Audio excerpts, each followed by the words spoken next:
And a very good morning to you. Welcome along to Tuesday's OTB AM. We are hours away from the very first World Cup semi-final. Belgium and France will go at it tonight at 7 o'clock. We're very excitedly looking forward to that with Kristof Terreur, who we had on pre-tournament thinking we should talk about Belgium. They might go deep into the tournament. And lo and behold, they're right here at the very end with a very good chance of knocking France out and maybe winning the World Cup for the very first time. So we'll talk about that a little bit later on. Paul Howard's going to join us to talk to us about Coppers the musical and indeed about this little guy who he has contributed to our Aladdin's Cave of Tat. That's one of our most prized possessions. How are you? Very well. Welcome back. Thanks very much. I'm surprised you're not wearing a beret and should have a roll of garlic around my leg. The day that's in it. How was the Tour de France?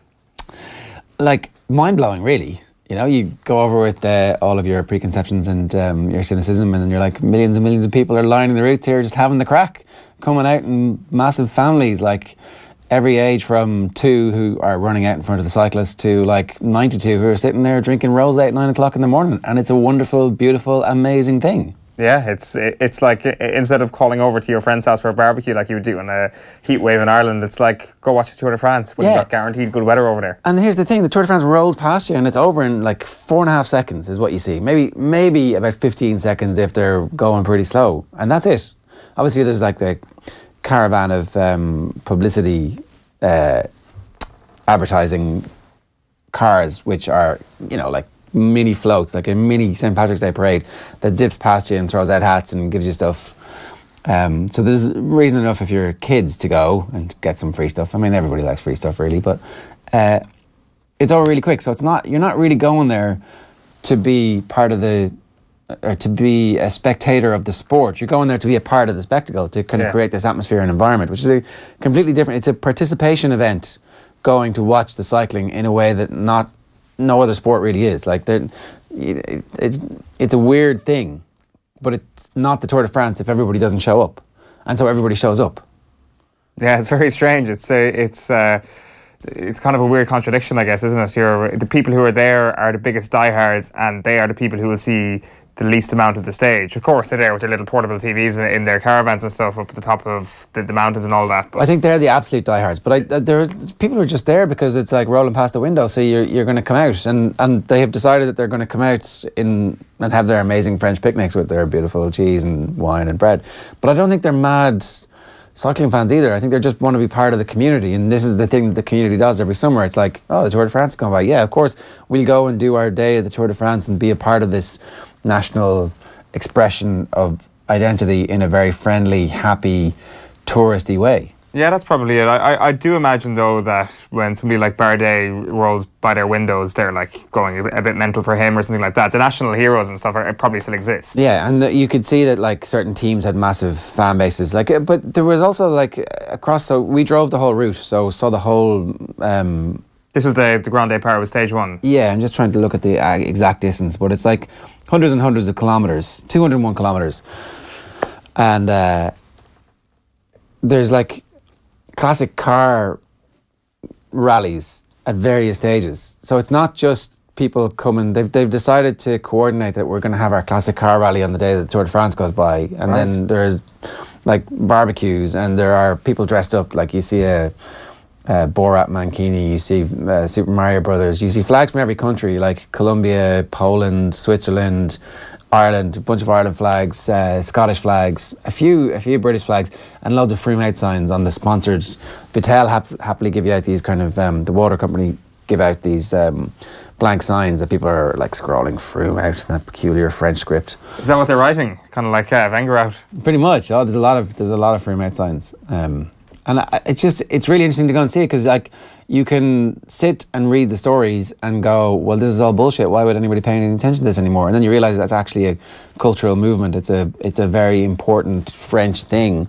And also, in fairness, the people who are on the tour, on the road, have completely spotted the Team Sky bullshit, and they're not having any of it anymore. And they're like, nah. So they're going to boo every time Team Sky go by, and it's like that restores my faith in the credibility of the people going to the race, and it gives you an excuse to go and watch the race and go, oh, I'm going to watch and see how what new and magnificent way are they finding to boo Chris Froome today? Yeah, it also shows the level of critical thinking that's available to them, that they're not just going out front of their house for a picnic every year and it's like, this is great to watch these guys and cyclists or guys on bicycles. It's like, I'll actually have a thought or two about what's actually happening in front of my eyes. A cause as well. Yeah, it's a pretty easy cause to rally behind, in fairness. It is, in fairness. Like you didn't spot any, there was nothing kind of hurtled at Chris Froome except for verbal abuse in the early stages of the tour. No, it's like you're waiting for the Alps for that sort of stuff. I think. I think that all that's overstated. I would be amazed if anything actually happens. Like, who is going to take it upon themselves to interfere with the race? No one. Like, I really don't believe anybody. Like, I would suspect that one person who threw piss at him that time was. Had been up at the crack of dawn to get to the place and had been boozing all day and had like stupidly decided to do that, as opposed to sitting there hours in advance kind of, ooh, I'm going to have a piss here and I'm going to throw it at Chris Froome. I don't think that happened. No, I hope it didn't. And I hope that nothing happens, because like the race has a villain. It gives the race a reason to watch. It gives people a reason to kind of hate watch the 5th victory of Chris Froome in the Tour de France, and like it's a good enough reason as any to watch sport. You got on the bike for a while, did you? Yeah, totally. First time on a proper bike in a long time. I'd say a Dublin bike in the last decade is about the only bike that I've been on. How does it compare to a Dublin bike? It's very different. I mean, equally kind of difficult to manoeuvre because we were there with Skoda and they had these proper like $2,500 bikes with the gears that like you touch and they move. I couldn't work them. I really couldn't work the gears. I was like trying desperately to push a giant gear to waddle on the bike. But yeah, I can see how people get into it. Yeah, it's really addictive. It is addictive. I was just about to use that word actually. And once you've got it once, it's like, actually, you know what? I'm going to stop asking questions about this thing and just enjoy it. Did you? But I mean the cycling, the actual getting on the bike is pretty addictive. Yeah, that's true. Have you been on the bike since? No. No, but yeah, I can see how it is. Like after a while, the whole process of getting tired and actually trying to figure it out will surely wear off, and you can actually enjoy some of the surrounds. So it's kind of like everything else. Once you're into it after a couple of weeks. We went on this amazing kind of a trek where like with a bunch of professionals who were there as well. One of them came along and was pushing me along at one point. I was like, "Don't push me! I'm going to fall off." But I was desperately like, oh, there's an amazing house. I wish I wasn't so tired that I won't actually remember what it looks like. Oh, wow, look at that. It's a lake and a beautiful house on the far side of it. I couldn't tell you like what colour the house was, what size, what shape it was. Just survival instinct at that point. What time of the day it was. It was like these kind of red dots in front of your eyes. This is after about a mile and a half. All right, I just want to read you one text from last night before I go on to that. The last time Galway beat Kerry in a championship game was in the All-Ireland final in 1966 when my dad played for Galway that day. That came from Philip Garrett in Tuam last night to the lads on the radio. And the reason I bring that up is because football's coming home. 1966 was the last time they beat them, and Galway are going to beat Owens Kerry. We'll talk about that a little bit later on as well. Paul Howard's going to join us at around about 8:20. Fancy new graphics. I go away for a day and I come back and we're beginning to look like we've got our shit together. Congratulations, everybody. Well done. Belgium against France around about 8:40. We'll talk to you a bit about the Tour de France and play some of the beautiful scenery and footage that we caught. But now, we're going to bring in sport pages. OTB AM. Thanks to Screwfix.ie. Championing the trade with a dedicated call centre. Yeah, so the order of these, we're going to start with the Irish Independent this morning. The back page of the Irish Independent is all about the bonanza of money that we're going to see for the GAA this weekend. I have it right here. GAA poised for 3 million bonanza. That's primarily due to the fact that so many people are actually going to go to games this weekend. A bit of controversy is brewing at the moment because the game on Saturday between Wexford and Clare is not going to be on TV, which is really annoying considering that most of the championship season in the hurling has been on TV so far and everybody's got really into it. And is it because it's what time is that at? 5 o'clock, is it?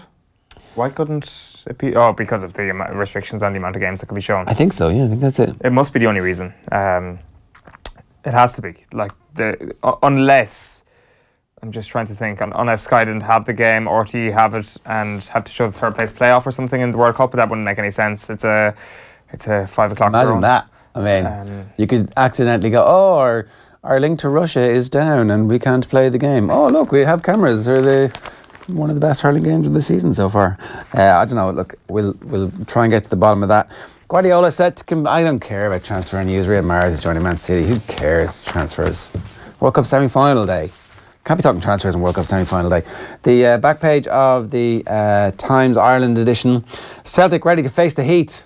If we can't be talking about transfers, what the hell are we doing talking about the Champions League qualifiers? But Yerevan apparently 39 degrees Celtic in Champions League qualifier action against Alashkert. It's a big one. There you go. And Paul Gascoigne is apparently going to fly to Moscow so he can shed tears. All these years later, somebody's flying out in a private airplane. Gaza, not really a brilliant human being either, himself and Diego Maradona. US Navy to spearhead O'Brien's July Cup Armada is the Racing Post headline. And tracks hatch plans for World Cup final clash. This is potential for racing to start early on Sunday if England reach the World Cup final. Wimbledon are like, screw you, buddies. We understand there's a big gang going out. We don't care. The Wimbledon men's final is going to start at exactly the same time. The Wimbledon organisers have been pretty upfront about this. They were like, there was a fantastic atmosphere on Saturday when people were actually watching it on their mobile devices. Technology has moved on to the point where you can sit at centre court and not watch Roger Federer play, watch it on your phone. You've just been told in your ear that... I have, yeah, the Clare match was live on TV. I got completely done information yesterday from somebody who was complaining about having to go to the game. It was like, oh, that game's on TV, I have to go to it. Sue Murphy, I'm looking at you. I was thinking that. Clare versus Wexford, live on TV on Saturday afternoon. That's brilliant. Live on RT, isn't it? Yeah. 3 o'clock. There you go. Yeah, I did know that, but I then got... Oh, why did you fix it? Well, because you said it with such conviction that I was like, there must be something else on at 3 o'clock, and I've misread what whatever game that is. There's 3 live games on Saturday. Yeah. Tyrone Roscommon is live on Sky. Dublin Donegal is live from Croker at 7 o'clock. Yeah. That's going to be some game. Yeah, like RT have completely won this weekend over Sky. They've got the 2 provincial finalists up against each other. The both provincial finalist games. They've got Kerry Galway and Dublin Donegal. How that managed to happen, I'm not sure. I think it was due to the fact that Dublin Donegal was supposed to take place on the Sunday, and then the GAA realised that the World Cup final is on Sunday, and for some reason they moved the Dublin fans away from the World Cup final. I'm not going to speculate about or cast any aspersions about any stereotypes that Dublin fans potentially would have chosen the World Cup final over the Dubs. But clearly the GAA saw something there that required Kerry and Galway to clash with the World Cup final and not Dublin versus Donegal.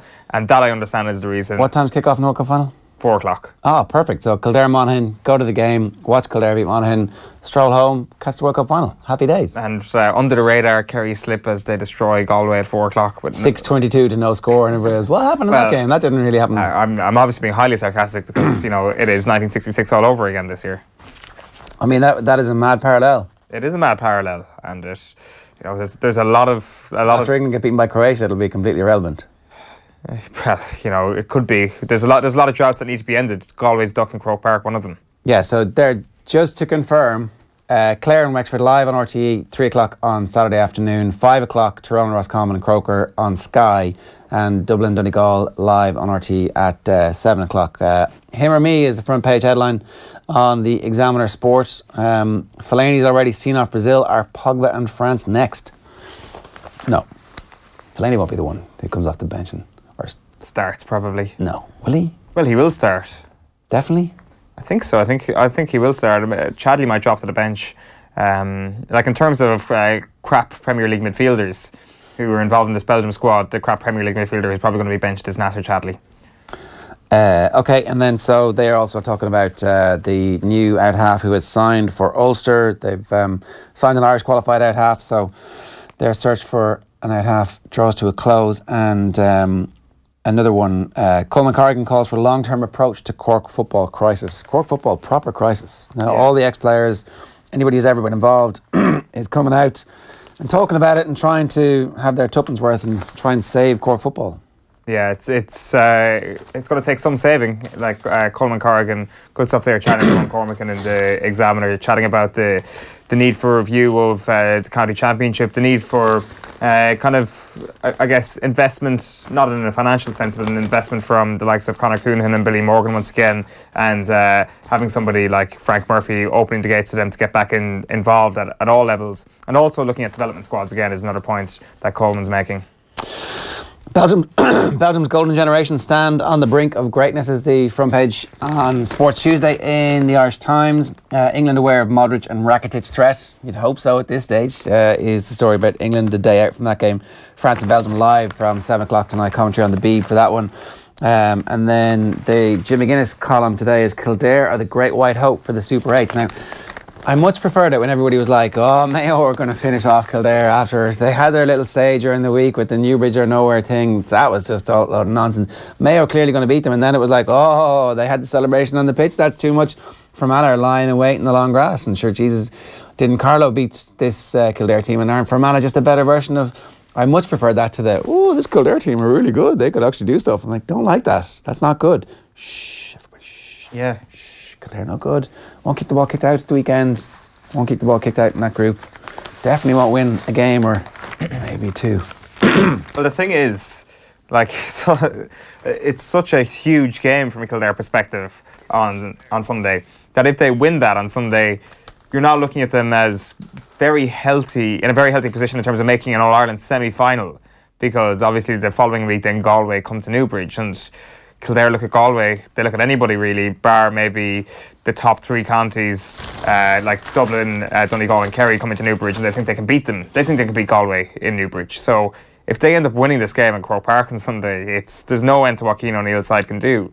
It's a huge occasion for them, and I'm actually, I'm not sure does it make me sick to say it, but I'm delighted for your boys. I'm delighted for them. I'm happy to see your county do well. It's great to be patronised by Kerry people. Eddie McGinley was making some good points last night to interject a little bit of reality to this whole thing, but he also has some pretty high hopes for Kildare, speaking with Joe last night. It's the angles of runs is one thing, and you need multiple players doing that, because if it's only one player, that'll always be closed down, because the pass is essentially telegraphed, because there's only one player coming off your shoulder. But it's as well as that, and this is where Dublin tore Tyrone to shreds and tore many teams to shreds. It's that all of them wee passes, they have to be got perfect. The man, his run can't be interrupted, the handling has to be sweet, and the timing of them passes all have to be perfect. And then at times there'll be a missed pass and a man will dip the shoulder and go into the space, and because if you're always laying it off, that's also easy to start to read, certainly for the better teams. But they didn't all the time. Sometimes it was flicked, sometimes it was held, sometimes it was given off, sometimes they just dropped the shoulder and went. Because of their power and speed, they have the options to do the dip the shoulder and go. Yeah. But obviously as footballers, the mistake count is really low and their decision making is coming up. But most of all, it's confidence. Like you can't suddenly become them athletes, you can't suddenly become them footballers in a matter of a month. So the only thing that has changed here for Kildare is confidence. Yeah. And if you're writing a thesis on confidence at the minute, Kildare is that team. And I tell you what, seeing how they're moving, you could not write off what that team is going to do in the rest of this. Like if they came running into Dublin now, I would almost doubt the results, such as the power and that confidence that Kildare is playing at. So I think it's a difficult game for Monaghan now, running into them at a full head of steam, because Kildare's coming very, very strong. Not getting carried away. Definitely, we're all not getting carried away in Kildare. We're definitely not getting carried away. Do you believe in momentum now? No. So here's the thing: playing these games week in a row all of a sudden isn't an issue because teams have confidence. So it swings and roundabouts. I do believe in confidence. That's different from momentum. Like a team gets confidence. That, especially within games, I don't really believe in such a thing as momentum. I just don't see any proof for it or any evidence that it really exists. Monaghan are confident too. Let's not forget that. They're starting to... So you could say both teams have momentum, so therefore it's irrelevant, right? Well, whose momentum is greater? Well, that's not really how momentum works. I mean, obviously, in a physical sense, it probably is exactly how it works, but I think it's just it's like hunger. Oh, they were more hungry today. Or maybe they had better players and better tactics. Yeah, it's not quite on the level of hunger. It is. It's almost exactly the same. It's meaningless. It's become so abused to be meaningless at this point.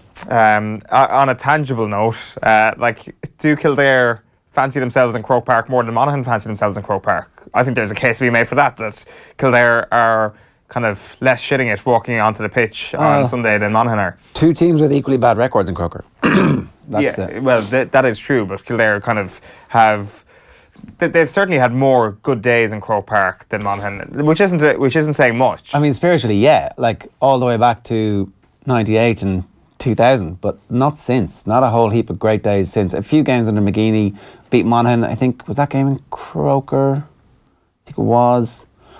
There was an All-Ireland quarter-final against Meath. Beat Meath a couple of years in a row. Meath in 2010?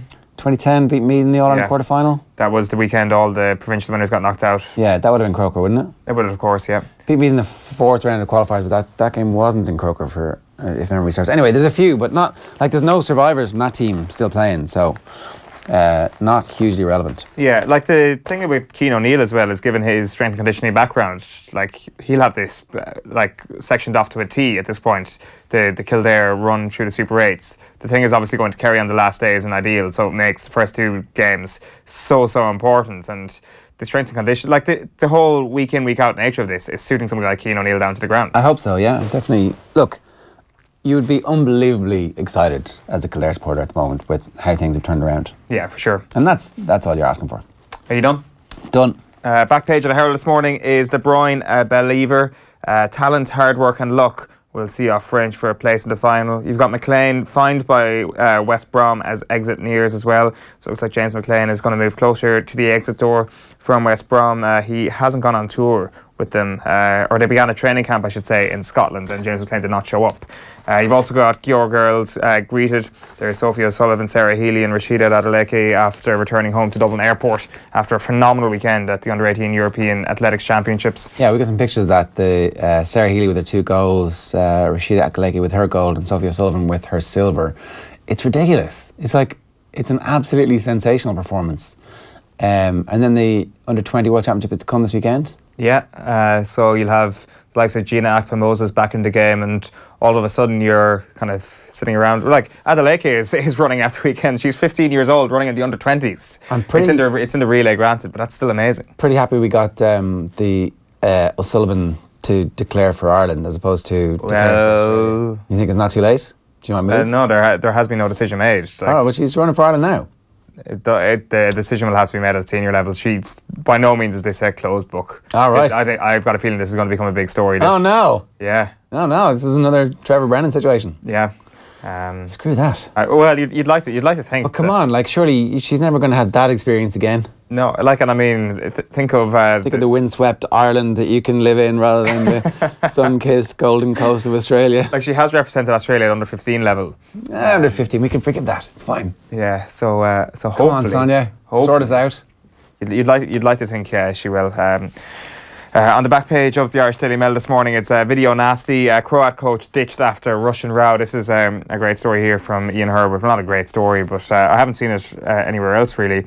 The Croatians have removed former international Ognjen Vukojevic. He's only 34 years old, so he was part of their delegation. Himself and Domago Vida, who have scored that header on Saturday, posted a video where Vida shouts, he used to play for Dynamo Kiev, "Glory to Ukraine," before Vukojevic, who also had a lengthy spell with Dynamo, adding, "This is for Dynamo and this is for Ukraine." And of course that sparked some Russian anger. Why the hell would Croatia be doing it? Well, the Ukrainians were on Croatia's side in the Yugoslav war. The Russians were on the Serbian side in the Yugoslav war, and that's the historic animosity there. That's why apparently they put those views on video, but Vukojevic has been sent home.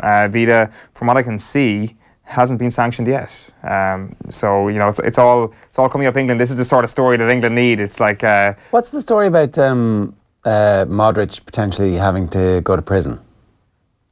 Over the withholding information or not giving the honest information regarding the Croatian Football Association investigation. Is it? Okay. That's the story. That's why the people back home hated him pre-tournament. Yeah. And then they beat Argentina and all that stuff was forgotten. And Liam Brady on RTE was like, that investigation is going to be forgotten about. And then Darren Maloney's like, you can't be saying that. And Liam Brady's like, I guarantee you that investigation is going to be forgotten about. So it'll be interesting to see if he's right. The other story on the back of the Irish Daily Mail is blow for Sky as RTE snap up headline games, which I was mentioning at the top of the show there. RTE are going to show both games involving the provincial champions. Kildare v Monaghan will clash with RTE's live broadcast of Limerick Kilkenny. So that's the other thing here. If you're sitting at home and you've got to choose between Limerick Kilkenny and Monaghan v Kildare, what are you choosing? You're choosing Kildare. What? Limerick Kilkenny's on Sky. Right. So no, Limerick Kilkenny is on RTE. Sorry, Kildare v Monaghan's on Sky. So the hurling will probably get the pick there from whoever's a neutral at home. The back page of the Mirror is crow for it. Southgate keeps faith with his proven men for Croatia crunch match with place and final now the big prize. While the back of the Sun goes for it's not Thierry's, it's mine. And you've got There's No Ills of Donegal. Do you know that? Do you know what that is a reference to? Yes, Dawn French and Terry's Chocolate. Hey, okay, all right. Yeah, I'm getting old, Jared, that I start to... Well, hang on a second now. Do we have the picture of Conor McCaskey celebrating? We don't. We do, yeah. Can we put it up? Okay. So at the weekend, there was an unbelievably taunting celebration from Conor McCaskey after scoring a goal for Tyrone against Cork. At least that's what most of the world, including Eoin Sheahan, who is supposed to be a proper millennial, he's like, oh my God, McCaskey, look at him making the loser sign. Look at that. How cruel. How taunting. How degrading for his opposition. He should be banned for life. But actually, apparently it's a Fortnite celebration. What's Fortnite on? Fortnite is a video game, and I was... You hadn't a clue. I know what Fortnite is. You hadn't a clue of the celebration. I know that you can play a game mode called Battle Royale on Fortnite. I know that you got guns in it, and you can kill people in it. There you go. So if we could just get the Fortnite fans to be the same as the EA Sports fans towards Eoin. What's your Twitter handle? At Eoin Sheahan. It's my name. Okay. It's my name without a space. But anyway, he thinks Fortnite's shit, by the way. That's what he was saying off air. It actually looks quite good. Fortnite's for losers, is what he was saying. It is for losers. You're a loser if you play Fortnite. You're not really. On the back page of the on the back page of the Irish Daily Star, it's Public Enemy Deschamps gunning for old pal Henri. And Andre says, I'll outfox England. That's Kramaric saying that he's going to outfox the English, as the headline suggests. The back page of The Guardian is Jordan Pickford. He's got the world in his hands, says the story here. Neville Southall writing for The Guardian. And The Telegraph has got a World Cup special, World at Their Feet. These 23 kids all dreamed of playing in a World Cup final for England. Tomorrow they can make that a reality. We speak to those who helped make it happen. All right, two quick stories for you. Lewis Hamilton's in the newspapers today. Kimi Räikkönen's missus is telling him to stop crying like a baby. Yeah. So like a ballet. Yeah, so at the British Grand Prix at the weekend, Kimi Räikkönen basically hit the back of Lewis Hamilton and spun him on the first lap, and Hamilton kind of went full paranoia after that, saying that it's like twice in 3 races that a Ferrari driver had collided with a Mercedes driver. This is, can we get up? That's Lewis Hamilton's. Yeah, that's Lewis Hamilton's. Kimi said, sorry, I accept. This is Kimi Räikkönen's wife saying, if you cry like a girl when you lose, do ballet, #just saying. And as we could see, lo and behold, the most incredible thing we've ever seen. Lewis Hamilton actually fessing up to some wrongdoing. Well, not really. He actually said that Kimi said sorry, and I accepted and we move on. It was a racing incident and nothing more. Sometimes we say dumb shit and we learn from it. And he followed up by saying, I'm so disappointed in myself after yesterday's race when I left you all with the perception of a sore loser, as honestly I don't feel I am. And worst most of all, I'm not sure what that means. Whoa, this is good. This is like a bad rap. Allowed you many the opportunity to shit on me, lay false claims to my name, of which my family and I have worked so hard for. But you know what? It's okay. I can accept that I deserve it mostly, and will try to do better and be better. #still I rise. So, is the mask slipping of the bad boy Lewis Hamilton? Has he started to soften up a bit and say, listen, I need to take some blame here? Of course, granted, it wasn't really an apology, but you see what I'm trying to say here. Like the Lewis Hamilton of old would have been like, screw Kimi Räikkönen, I'm not backing down. He's basically the best computer game player in the world at the moment. That's what these drivers are these days, so hard to get too excited about it. It's like a physical version of esports, ultimately. That's what people are going, oh. I wonder, is it harder to drive a Formula 1 car or harder to be good at Fortnite? Conor McGregor, the other thing that we need to bring you before we get to our next item, this is a sculpture. It does not look like a sculpture at all. So Gareth A. Davis brought this to our attention on Twitter. An amazing sculpture, hyper-realistic sculpture worth 50 grand, which celebrated artist Aspen Crow has made for Conor McGregor. It's like he's giving it to McGregor. It's a brilliant piece of marketing from this dude, because obviously every billionaire is going to want one, every dictator in the world is going to want one, and they're going to be like, oh yeah, get me the McGregor dude. A quick look at the video here of it. And this is the start of it. He's doing it with a knife. I didn't realize doing it with a knife. I mean, come on, this is ridiculous. I would have assumed that it was somehow like a computer-generated thing, but... Why couldn't they get this guy to do the Ronaldo bust? Well, then the Ronaldo bust would have been too good and we would never have known about it.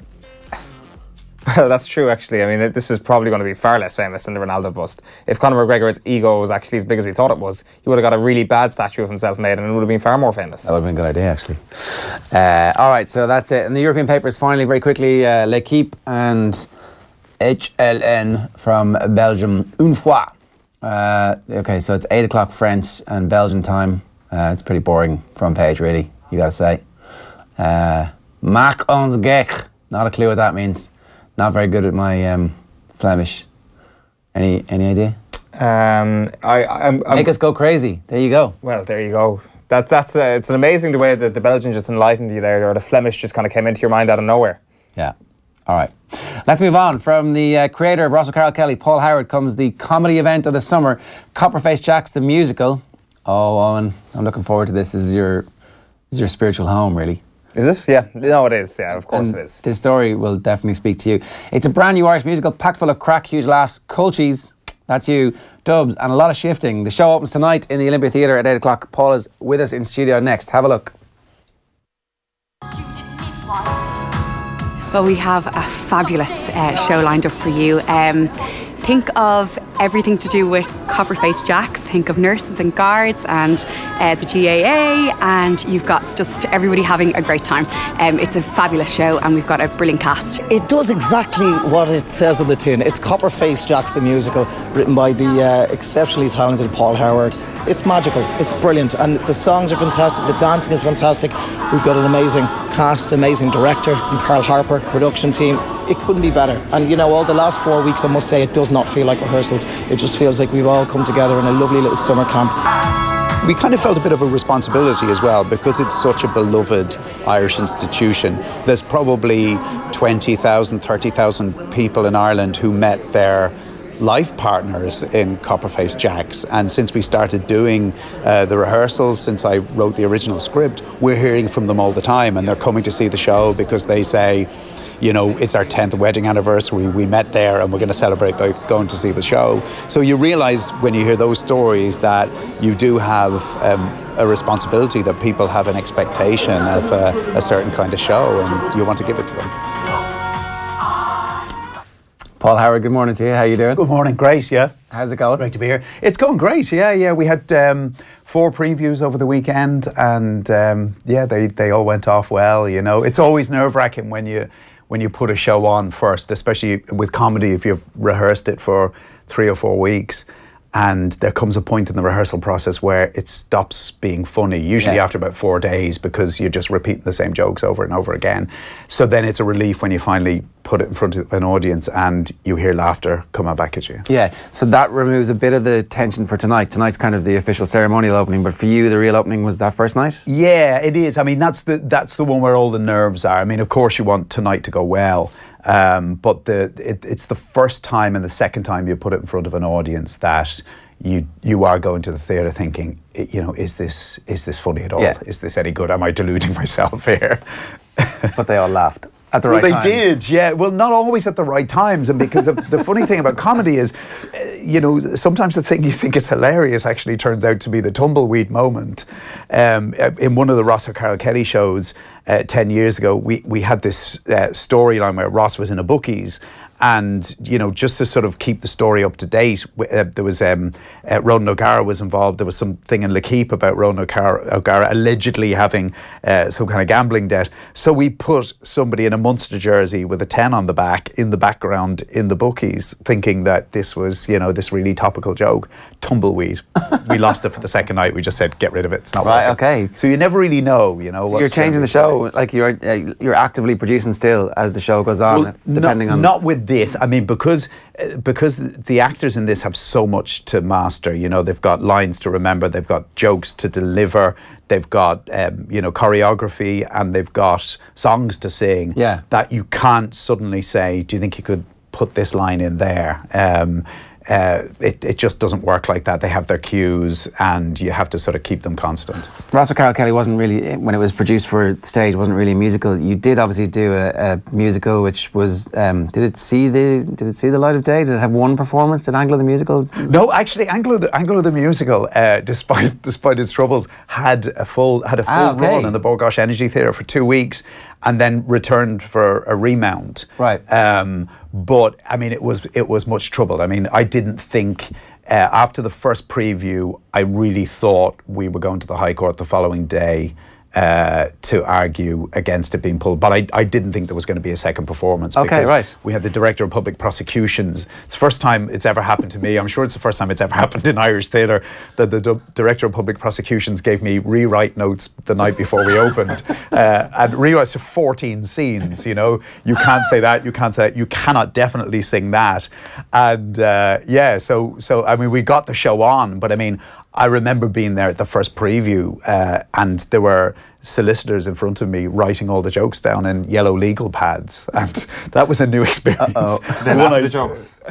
One of them was laughing actually as he was writing them down, and I didn't know whether he was laughing because he was thinking of his fee or because he was thinking of what was going to happen in court, how the judge was going to hear this the next day if they went for a sort of contempt of court order.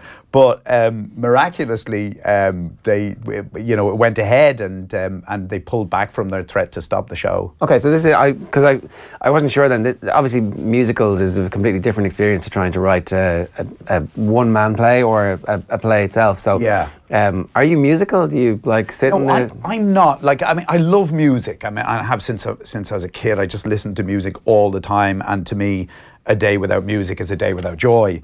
But I'm not. You know, I don't wake up in the middle of the night with tunes in my head that I have to write down. So with this, I mean, I wrote lyrics, and Paul Woodfull and Dave McCune wrote the music for the lyrics. So I would have an idea for a song, and I would ring them and say, this is the hook, like this is the chorus, and they would send me maybe an idea for a verse. Okay. Quite often when I was writing had actually already been written. You know, I would sort of ring them and say, I've got, and I'd hum what I'd written, and they would say, yeah, that's Sunset Boulevard. Like, somebody's already written that. Andrew Lloyd Webber got there before you. So my tunes tended to be in my head from what I knew, you know, and there's no original composition in my head at all. Tell us the story, because it does involve Dublin and Kerry, right? Yeah, it does. Yeah, I mean the star of the show, I suppose, is Gino Wiles, who's the captain of the Dublin football team and a slightly wayward character. He's not based on anybody, any real life character. And a girl called Nolina Gerald, who is from Cahersivey in County Kerry. And she comes to Dublin to realise her lifelong dream of working in the claims department of the VHI. So it's an everyday story, you could say. And she's living in a bedsit on Harcourt Street. And one night she hears the strains of Maniac 2000 coming across the road from Copperface Jack's. And she goes across the road to ask them to turn the music down. And when she goes in, she bumps into Gino Wiles, and they fall in love. So it's kind of a little bit like, it's a kind of West Side Story type affair, you know, but with Dubs and Kerry people instead of Jets and Sharks. Yeah, and it's their efforts to sort of make this love work despite their cultural differences and the language barrier between Kerry and Dublin people. Owen famously went into Coppers to charge his phone one time. So, I did, yeah. Well, you know, that's thanks for bringing that one up, Jerry. They've got it all in Coppers, really, including, you know, the specific sort of Android charger I was looking for at that particular moment in time. So it's an iconic place, you know. It's even if you're going in to not get a drink or you know, to not meet somebody from a different county. I mean, like, phone charges are plenty in there, which is the main thing. But like, my question is, like, the idea for this. I mean, were you in there yourself and you were like, this would make a perfect musical? Yeah, I mean, I was in there a lot, like, you know, but when I was a younger man, and I mean, I was there the night when Mark Kennedy and Phil Babb had their incident. And were you with them in that party? No, I wasn't. I mean, I was kind of, but I was leaving just around the time when they were doing their Starsky and Hutch act on a car outside, which happened to be a Garda car. And I suppose on Harcourt Street, if you're outside Copperface Jack's, the chances are it's going to be a Garda car. Yeah. And I can't remember which one was on top, but a band Garda sort of looked out and looked up like that. And so I'd say it was the easiest collar they ever got in their lives, the Gardaí on Harcourt Street. Mark Kennedy should have known better. Phil Babb at least doesn't really get the whole, it's called Coppers because it's owned by a guard, run for the guards. The guards drink there, and that's the biggest Garda station in the country. But Mark Kennedy should have known that, right? But it's also, when you think back on that, it's a snapshot of a completely different time, a more innocent time, you might say. But the fact that you could break curfew in those days before a big World Cup match and go to the biggest nightclub in the country with an expectation that it might not get out. I mean, this is obviously pre-social media, pre-mobile phones, where everyone now is a paparazzo, a potential paparazzo.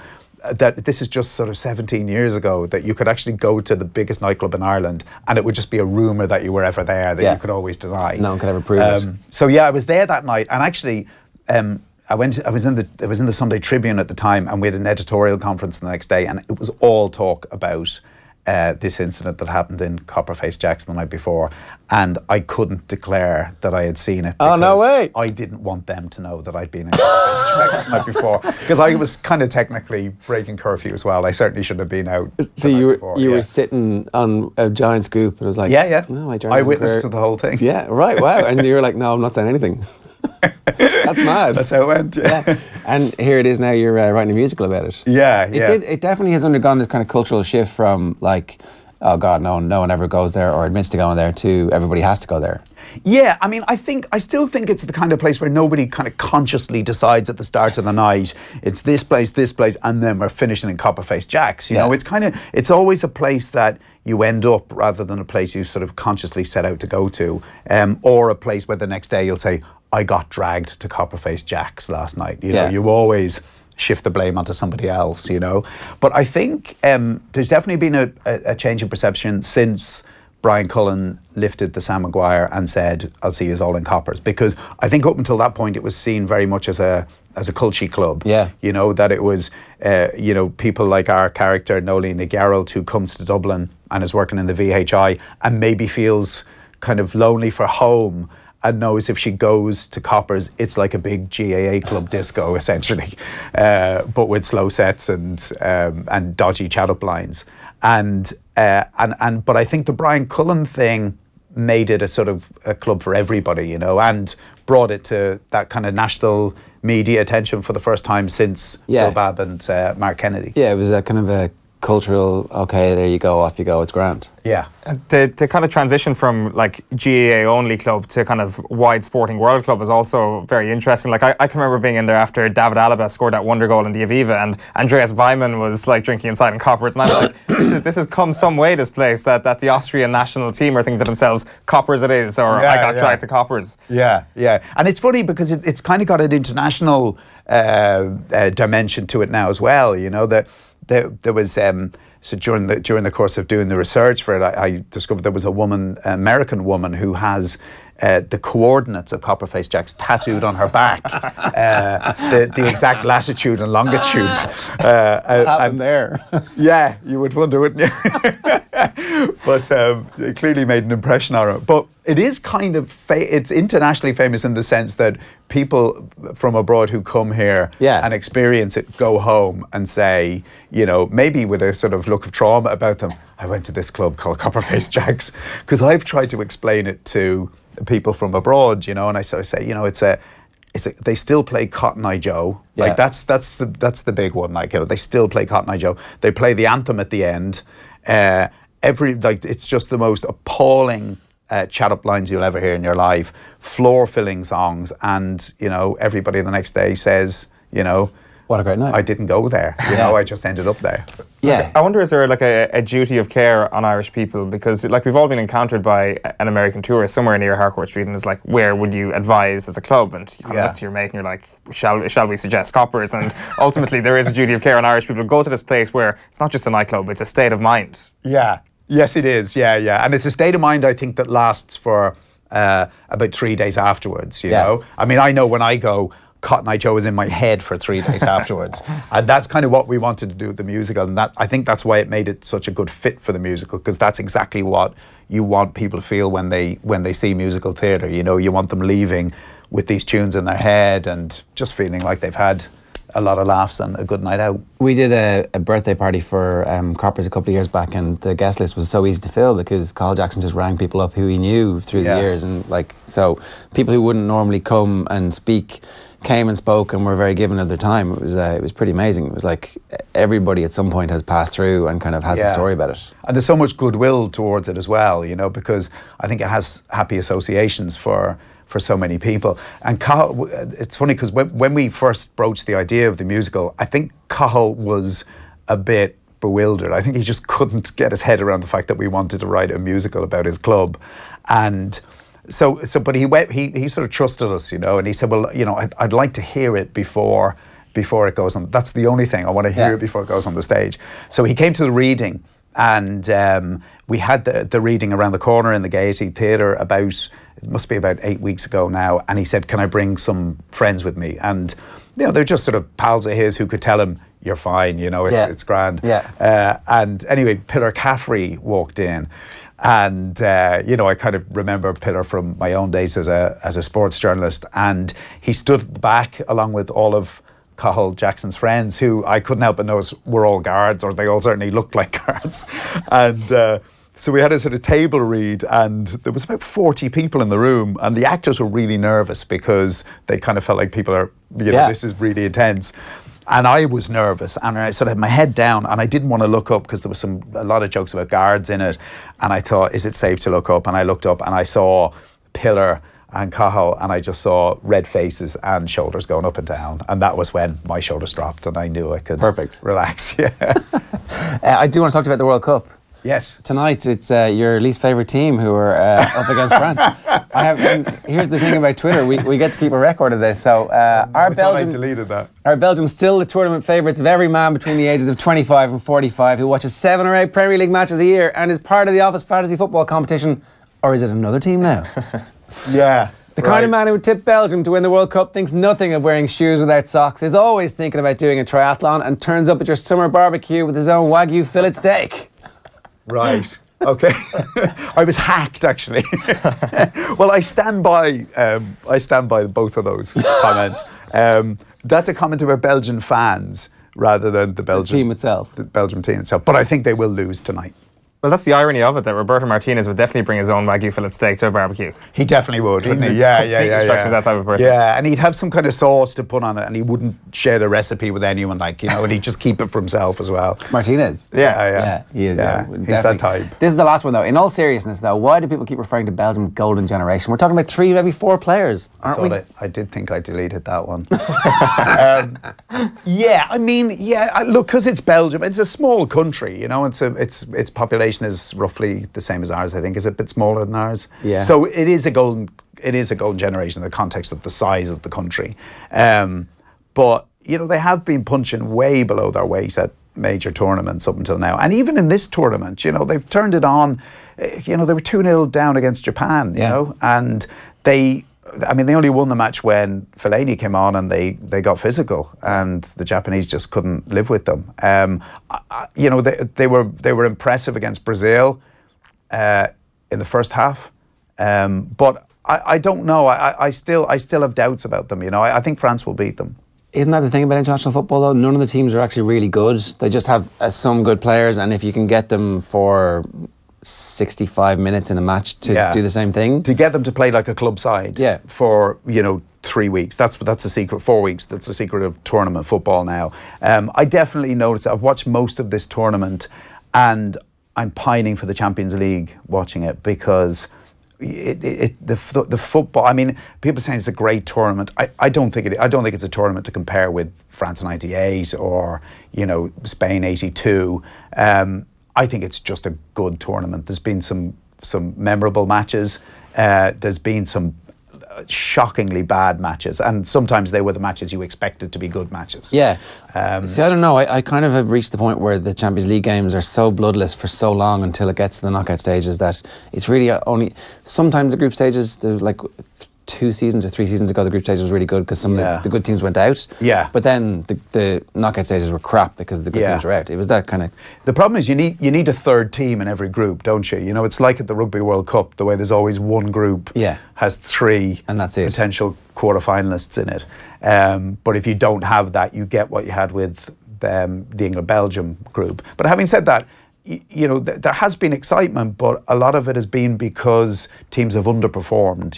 When you look at Spain, Brazil, even. Argentina, Brazil, Germany, there's been a levelling off, but I think it's a levelling off not because the traditionally weaker teams are getting better. I think the stronger teams just aren't playing as you expect them to, but also they're not playing to the standard they would in the Champions League. And I think maybe the Champions League is so high because every player is good and they have a replacement who's just as good because the amount of money that they have. Yeah. That the standard is way higher than international football now, whereas the standard used to be fairly close to each other. Yeah, and if you look at the benches as well, the teams that the players that teams can bring off the benches in the World Cup is just nothing like the Champions League. Tell us about this guy. Oh, this is Naranjito. Well, like Spain '82 was the first World Cup that really got me. I was 11, and I saw somebody saying the other day, the best World Cup ever is always the one you watched when you were 11 years of age. And for me, it was Spain '82. And this guy, I paid £2 for him in the newsagents in Ballybrack Shopping Centre, and not cheap at the time. £2 was a lot of money in those days, he's lived in my attic for the last sort of 15 or 16 years, and I hadn't seen him until I went looking for some old autograph books recently that I had when I was a kid, like looking for just sort of football autographs I got as a child, and he was in the box, and I took him out and I said, what am I going to do with them? I thought, why not give them to the Off the Ball Museum? We're very, very grateful for it. There was a pen in it originally, and the idea was when you put the pen in there, he kind of bounced up and down like that. Like the stadium, the people in the stadium when a goal gets scored. Yeah, and before its time, because this is 1982, and I think Naranjito was one of the best, definitely one of the best World Cup mascots. I mean, I love Piqué because '86 is my first World Cup. So, right, okay. So this is like, wow, that's it. It's an artifact. Who was in the autograph books? Well, I had like some kind of weird ones. Like I had Batista, who was the Uruguayan player who was sent off after 36 seconds against Scotland. Wow. And Bossio. So Uruguay played Ireland that February, I think it was, just before the World Cup. So I had a lot of those autographs. A lot of the Brazil team that came here in 1987, like Josimar, Carlos, Mirandinha. Do you remember Mirandinha? Newcastle. And so I had a lot of those. A lot of Irish players: Mick McCarthy, Niall Quinn, Liam Brady. So me and my friends used to sort of, when Ireland played at Lansdowne Road, would wait. They had to walk this sort of gauntlet between the dressing rooms and the car park to get to the bus, and it was about the length of a football pitch, and you had those 100 yards to get people to get them to sign autographs, and most of them did. They were very decent. And if you're getting Niall Quinn's, you're roughly the same age as Niall Quinn, right? No. Probably about, I think, about 4 years. That's just younger. That kind of key. Yeah. So 14. I was kind of 15 and he was 19 or 20. But I have a photograph of me standing next to Niall Quinn, and I'm sort of up to his belly button, and I've no glasses on, and I had a squint in my eye at the time, and it's just a strange. I should give it to you, so I should have brought it today. But Niall Quinn is huge, and he's got this enormous bushy hair. He kind of looks like he should be in Queen or something, and then I'm standing beside him like this with a wonky eye. It's quite funny, but you have to see it. It doesn't sound like you miss being a sports journalist at all, except maybe during times like where it's the World Cup. There's like a few 2 weeks maybe where you're thinking, I wouldn't mind covering this, but then actually... Yeah. I mean, the only World Cup I covered as a sports journalist was 2002. And it was hell, you know. I don't remember, you know. I just remember being not a lot of football matches, just a lot of press conferences and a lot of training sessions. So it was all the post Saipan stuff. I think I was at 6 matches in the whole World Cup, which is just a terrible shame looking back. But like I said, we were sort of sitting, you know, there was sitting at press conferences wondering, is Roy Keane coming back? Then he wasn't coming back, then he maybe was, and then he wasn't again. And that was my experience of it. And but yeah, looking at it from the outside, looking at a tournament like this, I do think, I would love to be there. But no pangs to ever get back into the... I think I'm out of it too long now, you know. I'm that's how I feel. I mean, I'm sort of 15 years since I was a full-time sports writer, maybe 14 years. And the business has just changed so much, you know. It's you know, I certainly wouldn't be that type of journalist that I was, which was this sort of chin stroking for 3 days and then writing a piece for the Sunday paper. I would really have to work. But I have to say as well, you know, watching the lead into the Tour de France as well, and I am reminded of one of the reasons I wanted to stop writing about sport was that I had ceased to believe in it anymore, and a lot of it, and I just, you know, I just couldn't sell a lot of the myths to people anymore, and it just killed me to do that. Yeah, I mean, that's the constant. It's increasingly hard to believe that any of the sport you watch, especially football, is in any way real. Yeah, and it's creeping in. I notice a lot of you know, the pundits on television, they use the word energetic as a euphemism for teams they suspect are doping, you know, and don't get tired, you know, they say they took this extraordinary energy entering into the final 10 minutes of this team.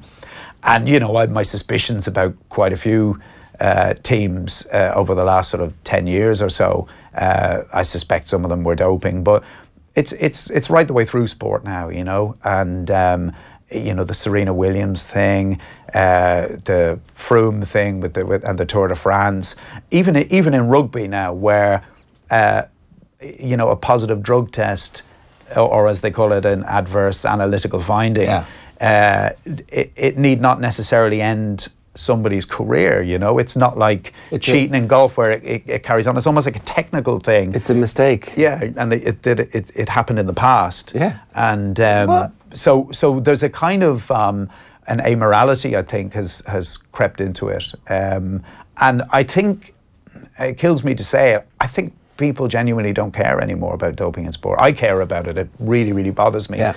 I don't think punters care that much anymore. They almost care the opposite way, where a journalist who is trying to maintain their own integrity by writing the right story or covering the real story at the heart of issues is just getting mountains and mountains and mountains of abuse. Like, particularly with Twitter and social media, it is just allowing that to be a conduit of abuse, essentially. And ultimately, if you're towing the party line, you're going to be more successful. You're probably going to be richer anyway. Yeah, it's true. I mean, sport is a spectacle. You know, first and foremost, it's a spectacle. And it's increasingly become, you know, it is a television spectacle mostly. Yeah.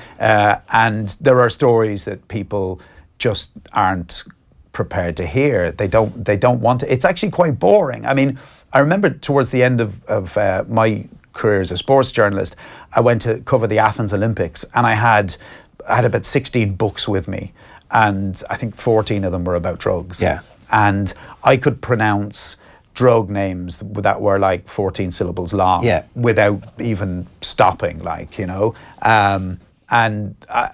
You know, so that was me, and I was sort of obsessed with that stuff. But at the end, I kind of felt people don't want to hear this anymore, you know, and people, great people like Paul Kimmage, great journalists, who are still writing about this, are, you know, increasingly being sort of pushed to the edges, like they're being treated like they're cranks or something. Yeah, and we see it all the time. Like, you know, if we do a story on doping, the response is like, oh, keep going, from some people, and then it's like, oh my God, this stuff again. And we feel a little bit like that, because like, you can decide, you have to engage with each separate drug scandal from the start, because otherwise you're like, what was the Jiffy Bag part of that story again? What was in that? Why could they not have got that? What is Muscial? You know, it becomes this kind of burden to do it. And like, the only reason that we keep doing it is because a kid died taking steroids last week. And that's literally the only reason that I can find anymore that's worthwhile continuing to. Drugs are really dangerous if you don't. And know then what you you're had this space in the early 90s of professional cyclists who were taking EPO, and it was the early days of EPO, and their hearts stopped, you know, and this is what you have to remember when you're talking about doping, that, you know, usually the athlete is the worst judge in the world of how much is enough and how much is too much, because athletes will dope to win, even if it means they're going to die. That's just a fact, and we've seen, you know, so many examples of that in the past. But for me, I just found it really, really difficult to sort of sell the myths of a lot of these sports. You know, when you're writing about sport, because a lot of sports coverage is calendar driven, you do become part of the promotion to a certain extent. You know, that there's an All-Ireland, say there's an All-Ireland semi-final this weekend, you're covering the All-Ireland semi-final, and your coverage is essentially part of the promotion. People pick up the paper and say, oh, you know, the hurlers are playing in Croke Park this weekend, I must go and see that.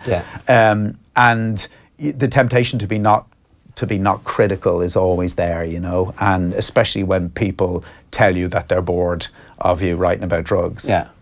To what extent can a difficulty arise where, like, you speak about, like, your favourite mascots, you speak about, like, getting autographs of the Irish team, the patriotism that we're all brought up in as sports fans as kids, and to try and park that for one moment and not be a cheerleader for the country. I'm sure, like, being at Olympics, that's a particular difficulty that one might have.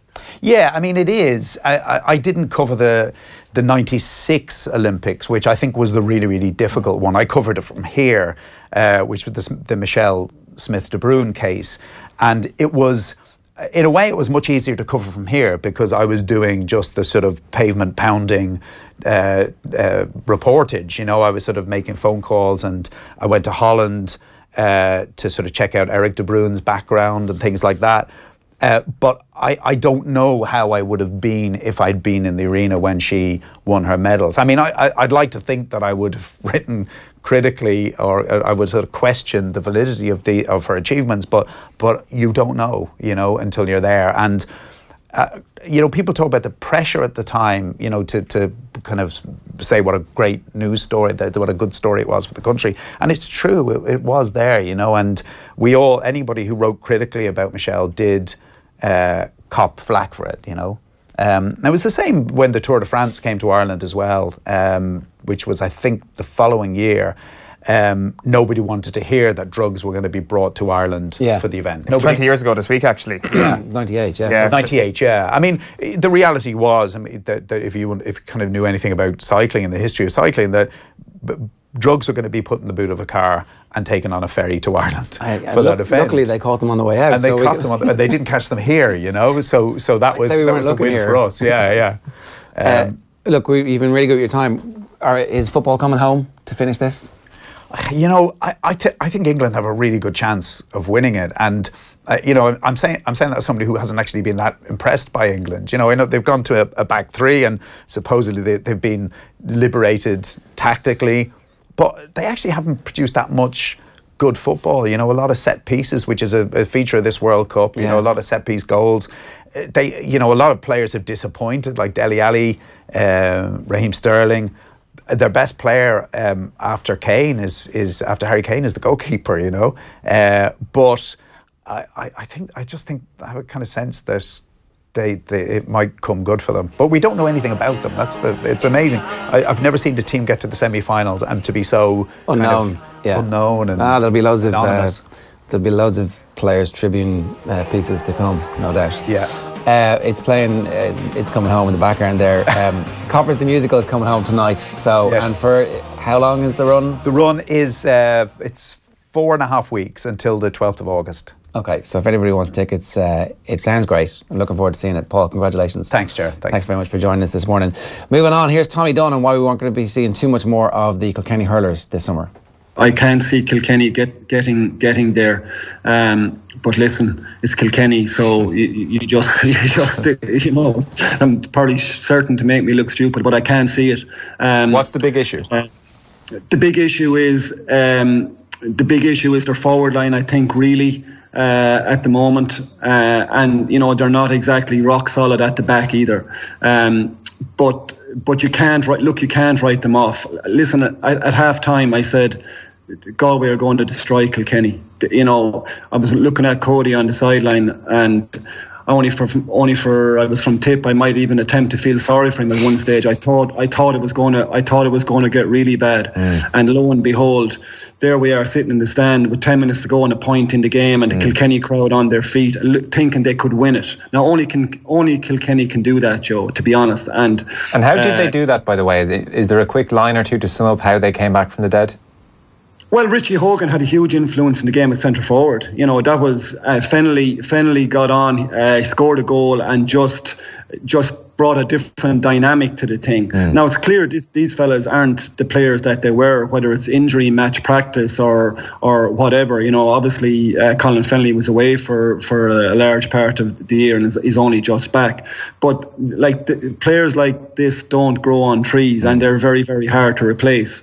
And like Richie was very influential at number 11. Just got on the ball, just getting into the right place, asking a few different questions, and you know.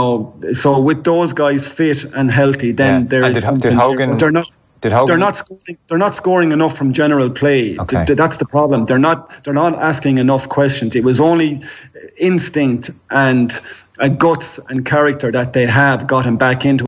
Yeah, so the always brilliant Tommy Dunn talking with Joe last night about the Kilkenny hurlers. Nice line in the middle of that. Almost felt sorry for them as a Tipperary man. So big breaking story from Mayo Gaelic football. The Mayo News are reporting this morning that up to 10 of the county's women's footballers have walked out on the panel. Up to 10 players have walked out ahead of their All-Ireland Senior Football Championship qualifier clash with Cavan on Saturday next, according to a front page story in today's Mayo News. Amongst the players who have withdrawn from the squad are team captain Sarah Tierney, vice captain Fiona McHale, and all-time leading scorer Cora Staunton. Michael McHale, the team selector, has also opted out. The Mayo News understands the players have left the squad after citing player welfare issues as the reason behind their decision. The Mayo Ladies GAA board PRO Susan Rogers has confirmed to the Mayo News that players have left the squad in the last week. So, wow, boom. Player welfare issues. That's a far-ranging good choice of words right there. We had Cora obviously speaking, I'd say, is it 18 months ago, about the difficulties that they'd had with the county board over the years and how they had that amazing team that made the breakthrough when she was a very young player, but that the county board hadn't supported them in the aftermath of that they hadn't had the facilities, that they hadn't had the right processes and procedures around the training. And it was a real kind of, this is what the story was with Mayo football. And so you figured that maybe they would have learned the error of their ways, but unfortunately this seems like it's a story that happens all too often, and that women's football has just gone through exactly what the men's GAA went through, except 20 years ago when the Cork hurlers went on strike for their rights. So hopefully the rest of the LGPA WGPA come out and support them, and I don't know, maybe a strike is the only thing that fixes this type of stuff. Yeah, it quite often is, particularly when it's the first instance when change might be happening, but it's happening far too slowly that you kind of see to yourself, you've only got a limited amount of a career, you've only got so many years to actually make it and try and win an All-Ireland with your county, and there are obstacles in the way, and you know, you are getting told things like change will happen eventually, and you're thinking to yourself, well, that's not good enough. Like, change needs to happen a lot quicker than it does, and we've seen that very, very often in Gaelic games, and I'd imagine it's far more pronounced in women's football. So fair play to them for kind of sticking it to the man, so to speak, and putting it up to the county board, because if there are issues there of player welfare issues, granted we don't know what the specific welfare issues are, then they need to get sorted ASAP. And if Cora Staunton is leading the line there, then obviously that's a big statement to the county board and to the women's football organisation in Mayo that they need to act and act fast. Going to talk to Ed McGrail of the Mayo News at around about 9:10 to get into some of the more details on that. So in the meantime, though, we've been talking about with Paul Howard, it is the World Cup semi-final tonight. What a big game. Belgium against France. Kristof Terreur is on the line to talk to us about this. Kristof, good morning to you. Good morning. What are the levels of excitement and expectation like amongst the Belgium supporters ahead of this game? A very winnable World Cup semi-final. Well, everybody's now dreaming of getting to the final. If you're that close, you have to dream. Tell us a little bit about what type of performance you expect, because the performances so far from Belgium have been brilliant for 15-20 minutes, awful for 15-20 minutes, brilliant again for 15-20 minutes. When can we get some consistency? Well, we're still being consistent enough to get into a semi-final. So, we'll have to see. I fear that France might be our most difficult opponent we've met so far, because they're a pretty disciplined team, difficult to break down. So we'll have to see it. We'll have to see. But I think the guys have got a huge boost after beating Brazil. They will be confidence-wise on a high. So we might see the best Belgium so far at the World Cup tonight. I hope they will need it, I think.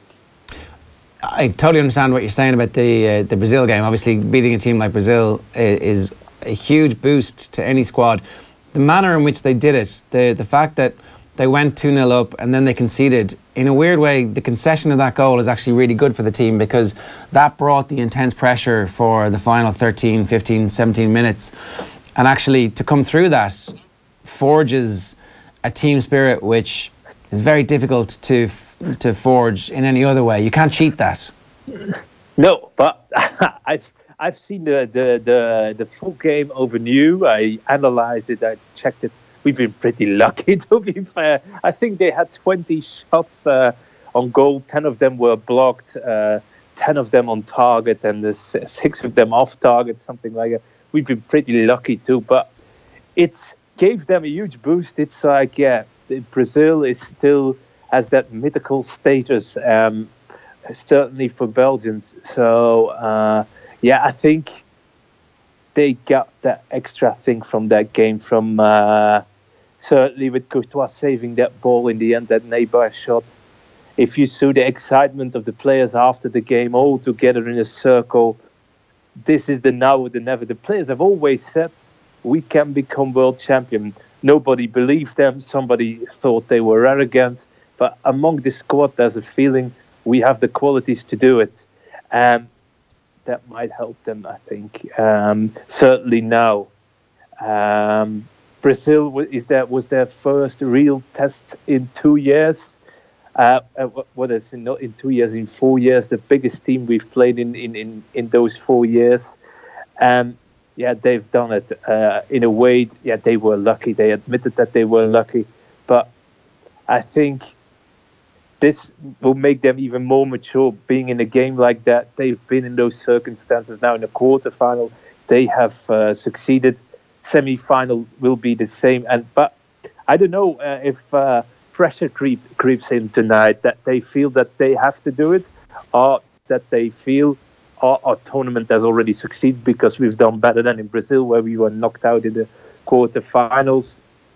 That's something we will have to see. I still fear a little bit if this team gets under a load of pressure. I still have to see how they react, although they have overcome a huge disappointment in the Japan game, where everybody thought after 60 minutes that they were on the plane back to Belgium. Against Brazil, after conceding, they reacted in a good way. So, maybe they are now mature enough to even survive a semi-final against a good team. What's the reaction been like back in Belgium? Like, I mean, if you compare it to England, England, of course, winning a World Cup quarter-final, it was incredible scenes, people jumping on ambulances and throwing beer everywhere over the course of Saturday afternoon and evening. Have the Belgian people been similarly jubilant, or is there kind of a sense here that they're saving the real celebrations until they win the thing? Well, they are getting excited, but we are a little bit less crazy, as the English would say. That I've not seen people going to Brazilian restaurants, dancing on the tables like they did like the English did in IKEA. So, after the Japan game in Belgium, there wasn't a huge belief that this squad could do something at the World Cup. They all thought, quarterfinals, we will get out in the quarterfinals. That's our maximum thing. But the Japan game, brought loads of excitement into the country. I've seen scenes. I'm living here at the World Cup in a bubble where you don't see a lot of those scenes, but I've seen some of the videos of fans celebrating at the Rockwerchter Festival, fans celebrating at the big screens. They were throwing beer around too, so I think they've seen the English videos and now they're just following it by throwing beer in the air. So, but I think I have even read that some companies, they stop working earlier tonight. Some banks will be closed earlier, stuff like that, and that has never happened. So that means excitement.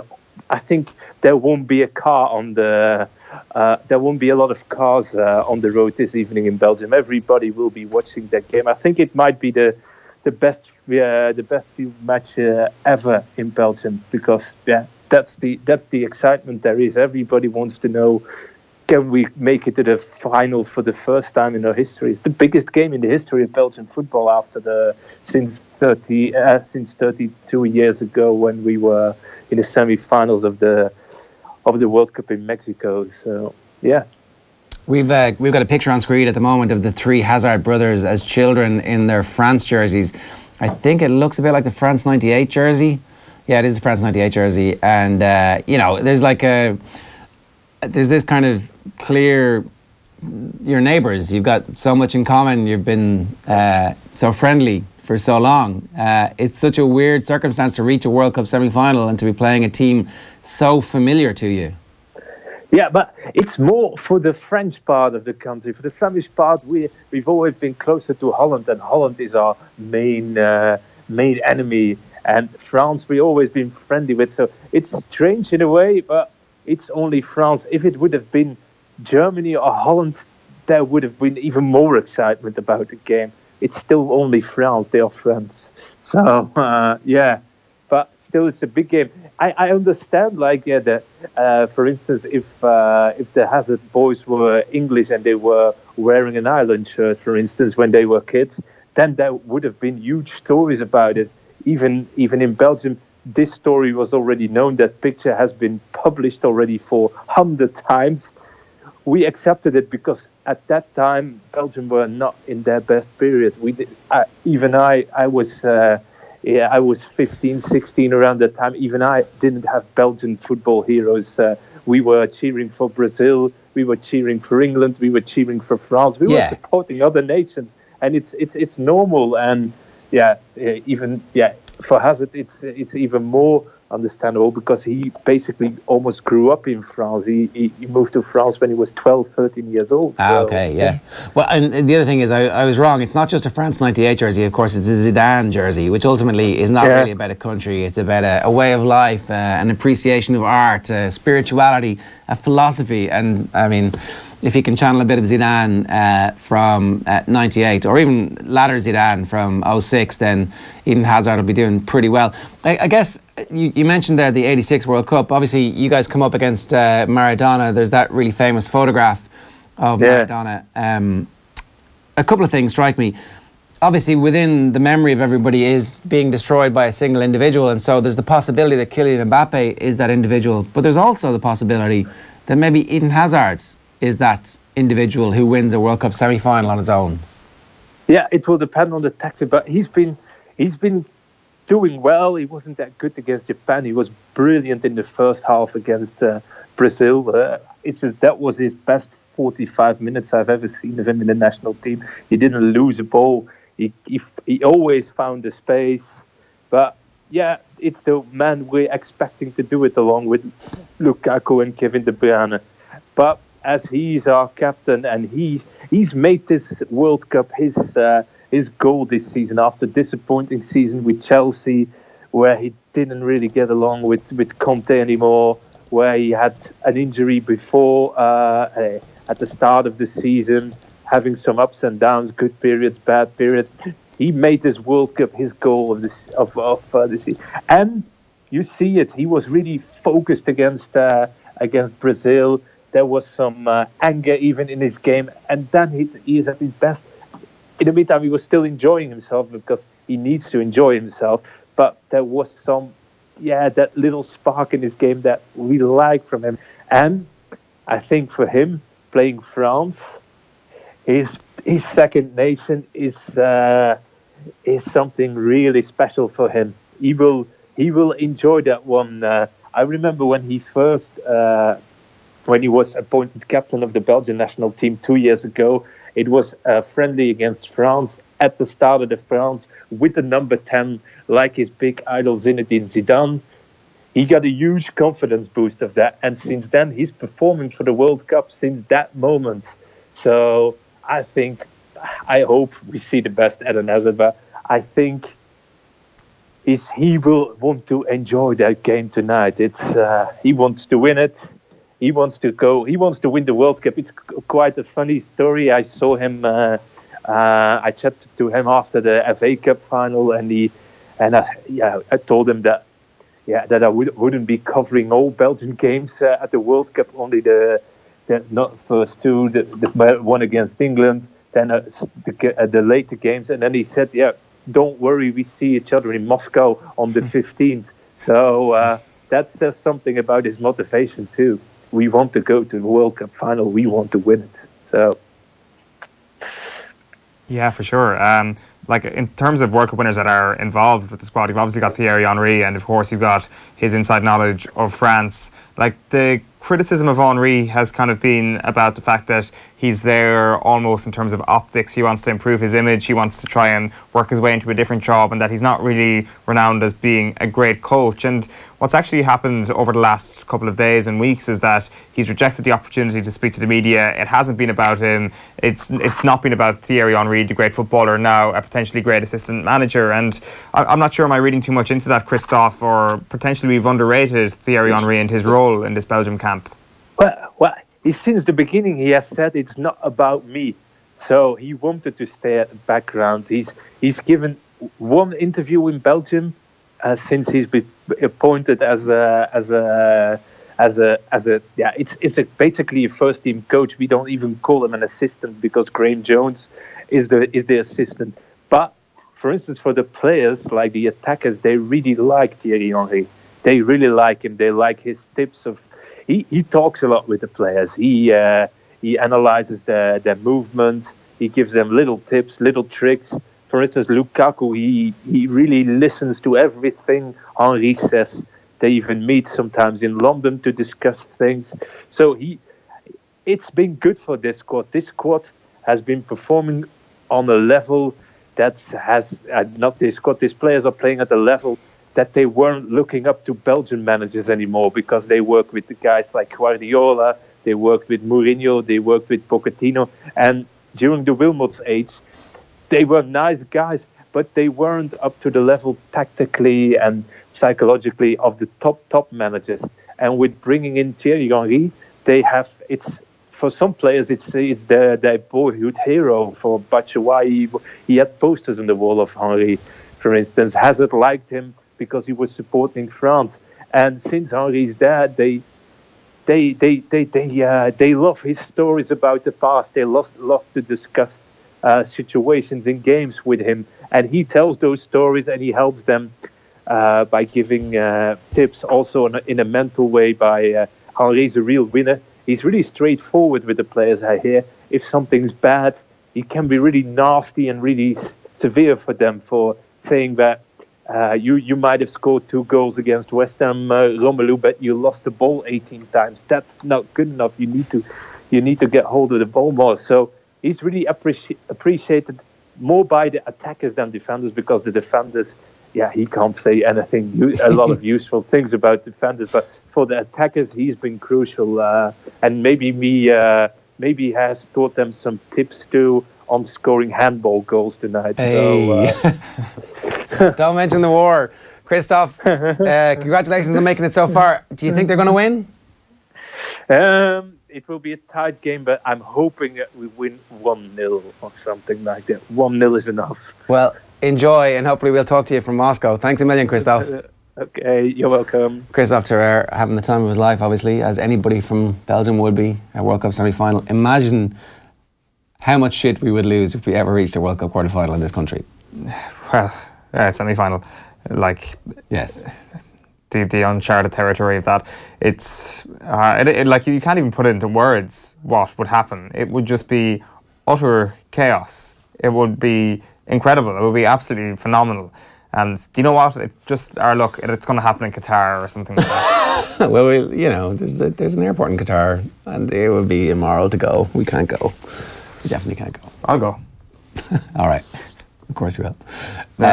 Screw morality. Morals mean nothing when you can reach a World Cup semi-final. What do you think is going to happen? I think France are going to beat them tonight. I think we're going to have a France-Croatia final. That would make sense. Well, it would, because they're both in opposite sides of. I know, but it would make a lot of sense. Like, they're the two best teams on both sides of the draw. Yeah, like obviously there's more of a chance of Belgium winning tonight than England winning tomorrow night, I suspect. But let's not kind of destroy this illusion that football's coming home and all that. Like the idea of France and the idea of front three is actually quite interesting in this game tonight. Who's got the better front three? Probably Belgium. We have two great specials for you if you're an Off the Ball listener / user. Check out offtheball.com/boysports. Lukaku to score first is 6-1, or Griezmann to score first is 6-1. So a fiver on both, and if either of them scores first, happy days, quid's in. Yeah, true. You're probably picking Lukaku in that situation.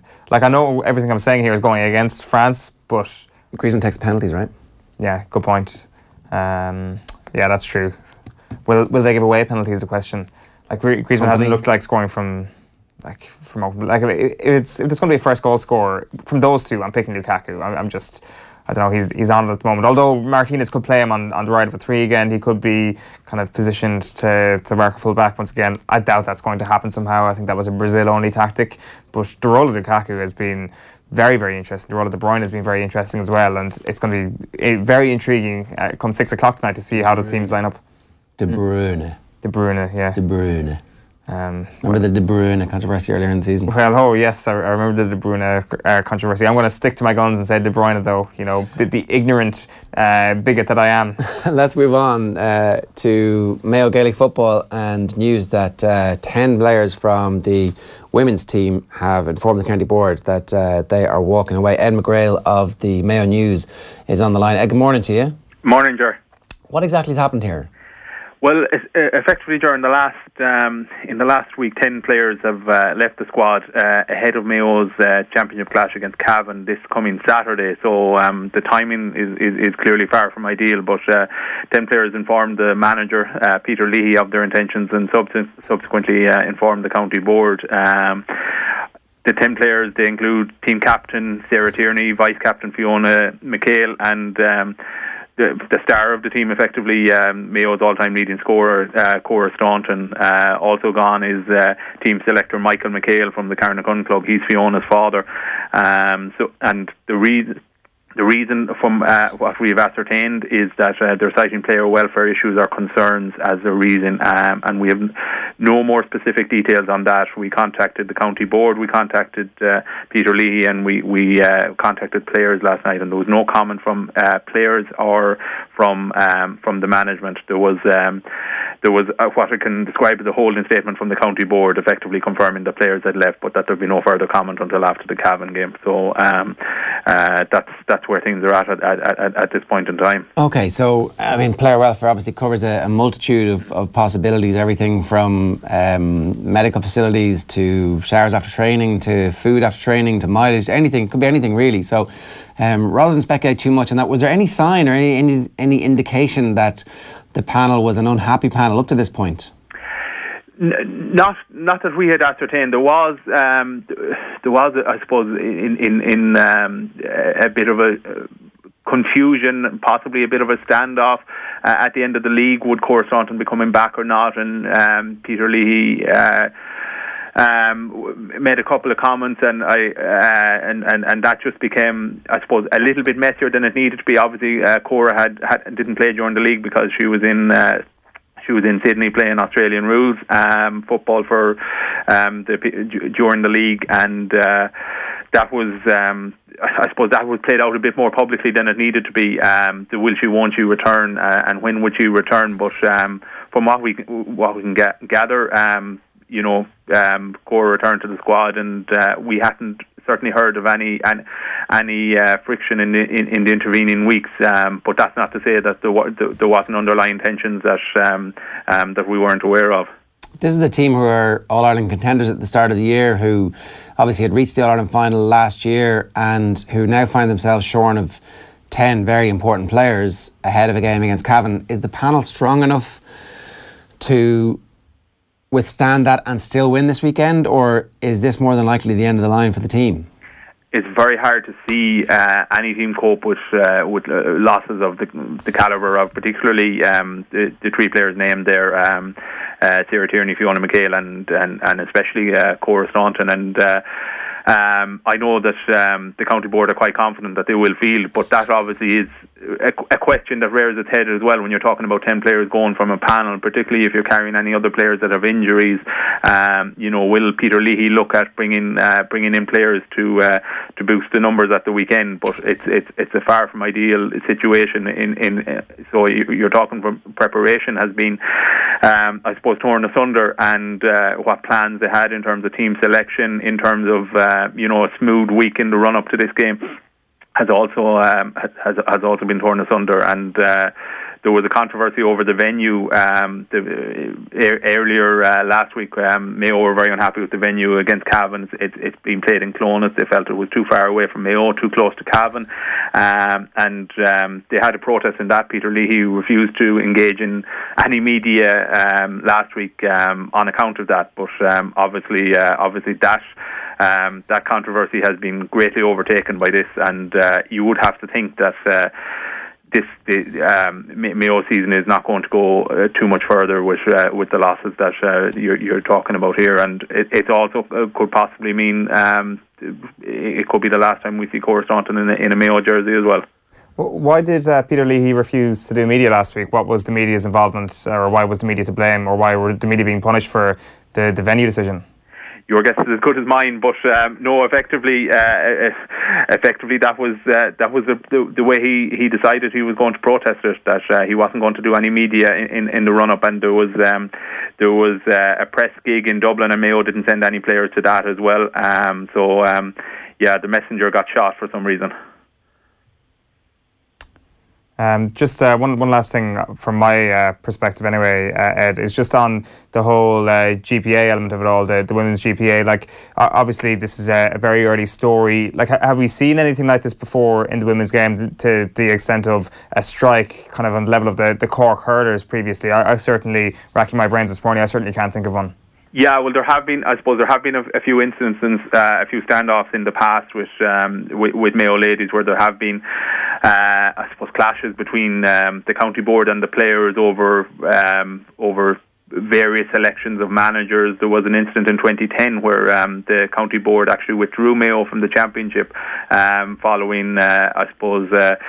following an issue relating to the manager at the time, and some players and Mayo clubs, actually three Mayo clubs subsequently appealed that to Central Council, and Mayo were put back in the championship in the All-Ireland qualifiers, but had been withdrawn from the Connacht championship. So there has been tension in the past, between the county board and between the players, but this one certainly seems to be more centred on tensions between the manager Peter Lee and his management team and a core group of 10 players in the squad. All right, Ed, great stuff. Thanks very much for joining us this morning. Thanks, lads. That's Ed McGrail there of the Mayo News. You can follow him at EDMCGREAL on Twitter, and no doubt there will be breaking news from the Mayo News across the rest of the day about that. Shambolic, and reflects really badly on the game in general that this is being allowed to happen and that it happens within counties at this stage. So, complete mess. Apparently, neither side is commenting until after the game, but before the game is when you might be able to get a deal done, or when you might be able to come to some kind of resolution or something.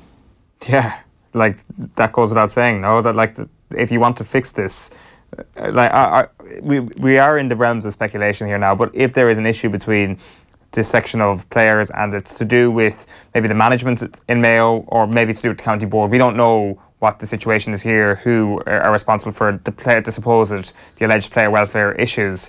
But ultimately, having the players back on side is your biggest chance of winning against Cavan, of going up to Clonus and actually saying, or it's like going up to Ulster and actually winning in their backyard, or so they're saying their backyard. Like, you're not going to achieve that without think about players, three of your best players. But also think about players reaching this point of the season where it's like literally the most exciting game of the year that you're going to prepare for, and then deciding to walk away. Like, how much crap do you have to go through to reach that breaking point? So all right, we'll cover that story as it unfolds here on Off the Ball, and check out offtheball.com for more details on that. Now, of course, OTB AM is live with Screwfix.ie, championing the trade with a choice of over 20,000 quality trade products.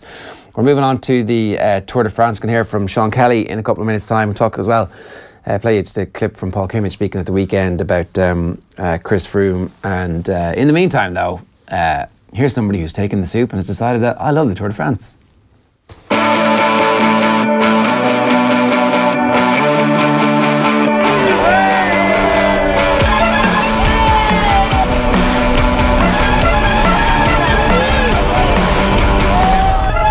Crowds gather for the Grand Départ of the Tour de France. This year the race's start is overshadowed by the very participation of the four-time champ Chris Froome. He's inside here, the Team Sky bus, perhaps the most famous team bus in world sport, behind their very own version of the Magic Curtain. There's clear tension in the air as Sky know they face negativity and outright hostility from the French crowds who've had enough of their marginal gains, their TUEs and their excuses. Before the race, the tiny, emaciated frames of the cyclists make their way from the bus to sign on in front of the crowd. An unforgiving and very public forum.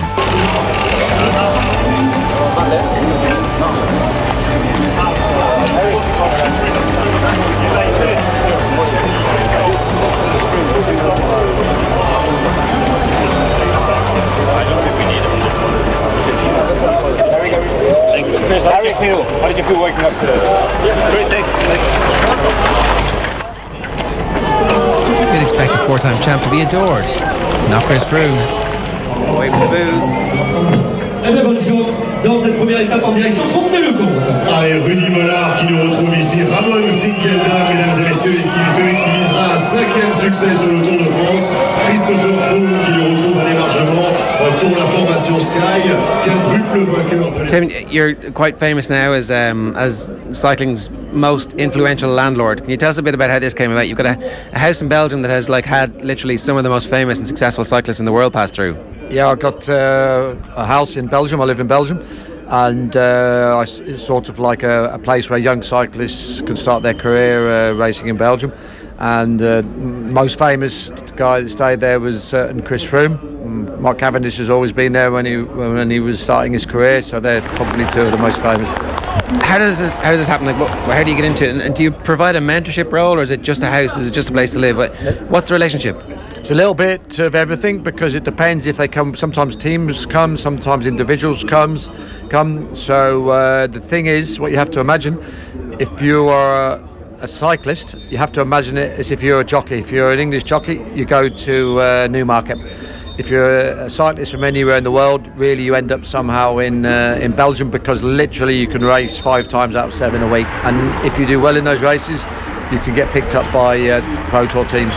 So I help the riders enter races, what races to do. I know quite a lot of the teams where they can move on, but normally they start at the very low level and just work their way up with results. So when they come to you, they've no contracts generally, or have some of them already made it that far? No, they'll have no contracts. They'll all be amateurs. They might be on a little Belgium team. And then if they win some of the smaller races, they get on a bigger Belgium team, amateur team, and then if they win races at that level, then that's when it starts getting serious, and they can move on to Pro Continental or Pro Tour teams. So when Chris Froome arrives off the plane, he's coming from the South African circuit. What are your first impressions? Chris Froome was somebody completely different from anybody else, because he grew up in Kenya, and I don't think he'd hardly really spent much time on mainland Europe doing any races. So for him, I remember his bike handling wasn't so fantastic at the time, But what he did have was an enormous engine. So it was just a question of learning tactics and how to race, but obviously he had the engine to be able to do what he does these days. Are you surprised that he's gone to the level that he's gone to? You're always surprised, because if you know whatever sport or whatever you do in life, when you know somebody when they're 18, 19, 20, you can never quite believe they're going to reach the heights that some people do. So yeah, I'm surprised. Yeah. What kind of a reception do you think he's going to get from the French public, given everything that's happened? It's going to be interesting. I don't know. I think whatever, it's been a complicated few months for cycling, so we'll just have to wait and see. I imagine he won't get the greatest reception, to be honest. What's the tour like, and kind of where does it sit at the minute? Because there is a sense that so Floyd Landis has a piece coming out this week in an Irish newspaper where he's actually saying the issue isn't really with Froome. He had almost this very same issue 5 days before the tour. They threw him out for his testosterone positive, and he's making the case that if he had deep pockets, he would have been able to blow up the drug testing system in WADA pretty much the way that Froome has done, and that actually the riders are quite small aspects of everything that happens here. And we're here as part of the caravan today, and you begin to get a sense of just how big the event is. The event is too big to fail, but the riders are kind of like... Yeah, I mean, the truth of the matter is the Tour de France is an institution in France. It's much bigger than the riders themselves. Riders, really, if you're honest, they're cannon fodder and they'll come and go, but the Tour de France will always survive.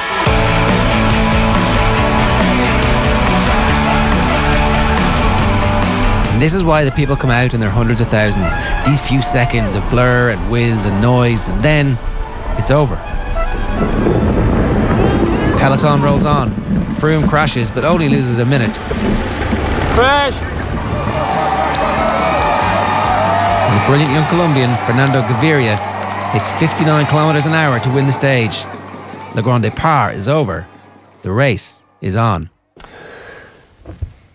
So the guy I'm talking to in the middle of that is Tim Harris, who was a professional cyclist in the 1980s. And I actually started the interview by giving out to him because Tim won a criterium in Cork in 88 or 89. And, you know, you're not supposed to win. The Irish lads are supposed to win. They're always generally fixed. He was like, screw you. He says he still has this beautiful piece of Waterford crystal back in his gaff. But that story about the house, you can do a bit more reading on that. Wiggins lived there. Mark Cavendish lived there. They come as... I don't know why Wiggins would have been there. It might have been before he was a track cyclist even, but like it's just a... In Belgium? Yeah. Just get used to cobblestones basically, is it? Well, I didn't know this either, but like even now, maybe this is going to change in the next week or so, but cycling is a more popular sport in terms of numbers, participation, viewing and anything else than football. So in every little small town and village, there is an annual big race. So there are thousands and thousands of big, proper competitive bike races. That was the point he was making about going to Newmarket. So you go there and you race and you get better and you get better and you get better and you're kind of, that's where you get scouted if you're any good by the smaller teams, and then the bigger teams come and scout the small teams. So now I kind of didn't understand how that whole process worked. If you're like a young cyclist, Belgium is the place to go to. So he had a gaff and somebody asked to stay and he stayed for a while, and then suddenly other cyclists kind of heard it, and then teams started to stay, and it was like, okay, I can just do this. But he also had this amazing footage, and I don't know if it's on YouTube or not, but I'm trying to try and dig it out, of Fernando Gaviria, who the night before he had predicted would win that first stage. And then Gaviria obviously goes and wins the first stage. But he's got this amazing footage of him and his buddy on a training run with Gaviria where they're like doing... You know, he's doing sprints and it's like up to 50, up to 60, up to 70, up to 80, and it gets to 100 kilometers an hour. Gaviria is like right on his bumper. Now, not for very long, but for long enough for the speedometer to go to 100 and for him not to be broken straight away, and then obviously the car wins and Gaviria comes away.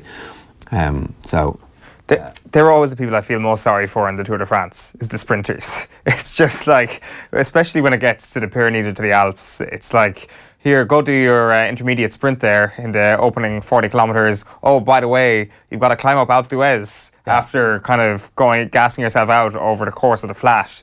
Like, that must be the most agonising thing. It's agonising for everybody going up through those climbs, but for those sprinters who've actually got to focus on that and then make the climb, because otherwise it doesn't count if you don't finish the stage or if you get left too far behind. So the likes of Gaviria and that, like, that's...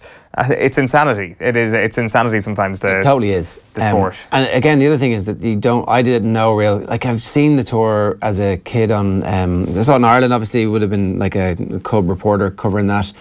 And also on my French exchange, went to for the day. You're like, oh, but I have vague memories of it, but no sense of just how big cultural phenomenon the whole thing is.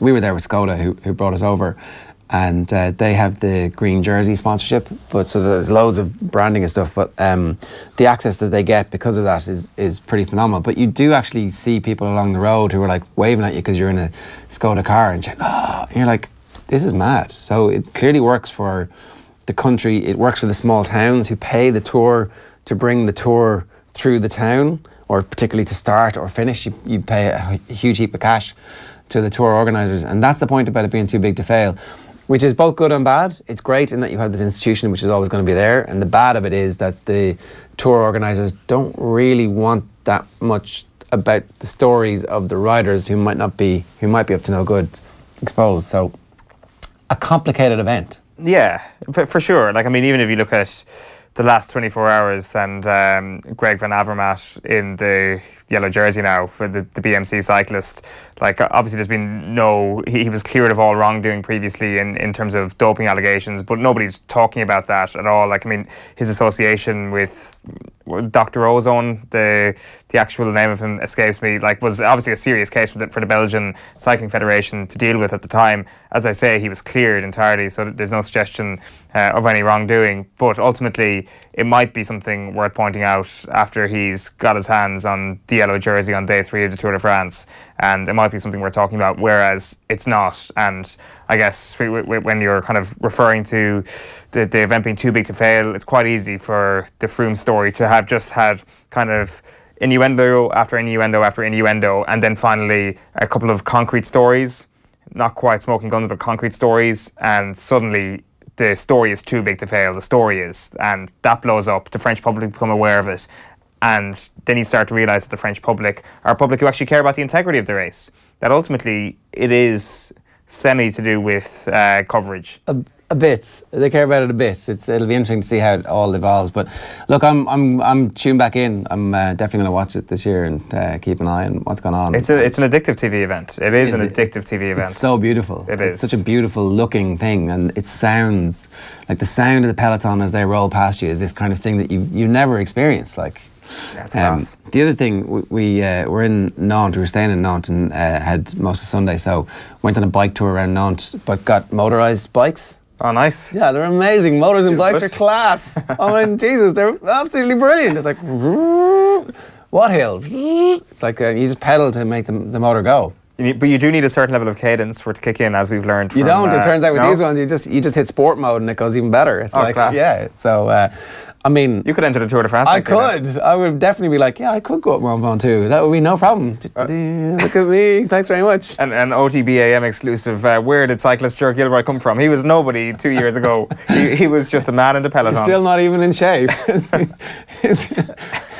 He's 100 kilos heavier than Chris Froome, but he's beating him up these climbs. I could do that. I could definitely do that. It's not that ridiculous. Come on. No, I mean it is. It's very outlandish. But like, not entirely impossible. Right, here's Sean Kelly talking about the heat being taken by Chris Froome and Team Sky on Eurosport, broadcasting to a very small part of the Eurosport audience with this. But have a look. When you're so dominant in an event as big as the Tour de France for many years, as Team Sky and Chris Froome have been, well, then you're going to get that. And we know it's football. Man United, they all have their ABU. So it's the same back in Ireland with the Gaelic games. Actually, hurling. We have some of the counties who are very, very strong, and when they win 4 or 5 of them, well, then you always get the people who are trying to knock them, and it's no different, I think, as in all sports. That's it. Kind of neglecting the actual reason why they're being booed, why he's being targeted by fans. Because they're British. That's the actual reason, isn't it? It's because they're British, or because he's so successful. Like, yeah, that's it's an incredible thing to say. Maybe it was just on the spot or something like that. I mean, they've got a lot of time to fill. He's sitting in a box at the end of the stage, watching on TV, going, okay, it's a flat stage, it's the opening day, I've already said everybody's really nervous. How long we got? 4 hours left of this shit. What am I going to talk about? It's hard. It's definitely a tough job. I mean, but obviously it's also a fairly ridiculous thing to say. Let's move on, because here's Paul Kimmage speaking at the Irish Open on the newspaper review with Joe on Sunday about the main story, the real story. Froome, not that good a cyclist a while ago. Sky, Starface's biggest battle, Britain hopes to make history. So he's talking about this salbutamol thing, which, look, I know getting this specific into just salbutamol is not really the issue. But no, it's not. That is not the issue, Joe. I know that. No, let's not go there. Let's not go there. No, let's not go there, because this is the issue. This is the issue. Let me tell you what the issue is. The issue is that a rider with no pedigree, with a limited pedigree in 2011 is on the verge of becoming the greatest bike rider of all time. Okay? Yeah. Now, I'm sorry. That's a miracle. And I ain't buying it. And the people on the Tour de France ain't buying it. And Chris Froome has given us no reason whatsoever the last 5 years to buy it. That's the issue. Now, you can dress it up with salbutamol and get into the science of this and that. Yeah, you know, that's actually very convenient for Chris Froome and his fans, because everybody is blinded by science. But no, that is not why he is being booed. That is not why he is being booed in France. He is being booed in France for the last 5 years and how he's conducted himself. There you go. That's Paul Kimmage cutting to the heart of the matter there. Notwithstanding that, we'll still tell you who's winning the race every day and tell you how much we're enjoying watching it. So there is the conundrum we find ourselves in. We could do 2 different slots. It's like... here's the doping slot, and here's the...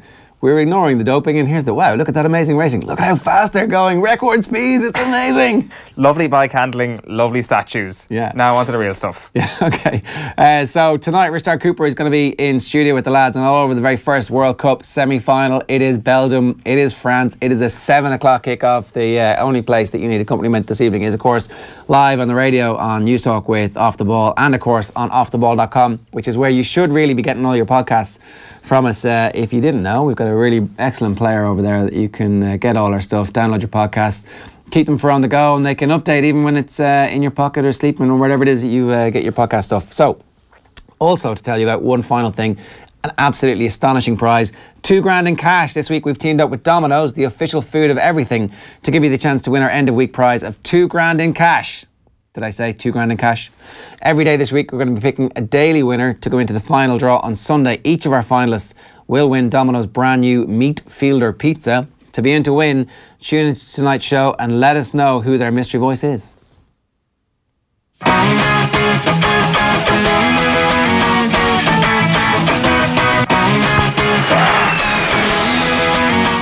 Hi, I'm Kevin Kilban from Off The Ball. We've teamed up with Domino's, the official food of everything, to put some underdogs to the test. I'm joined here now by Andy Lee, ex-world boxing champion. You ready for the football challenge? Come on, let's give it a crack.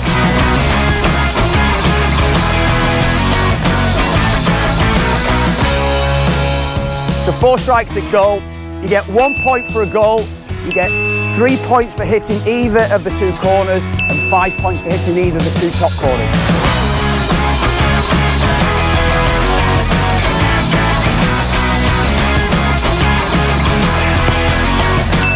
Oh, that's 3. That's 3, yeah. Yeah. Yeah.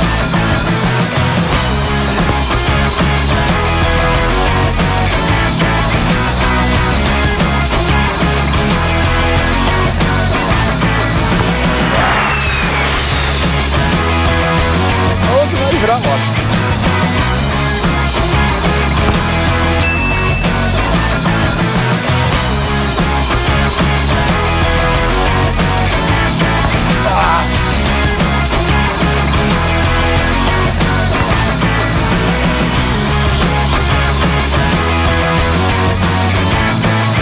Thanks for joining us here this week. Join us next week for the Off The Ball Domino's Challenge, and we'll put another underdog to the test.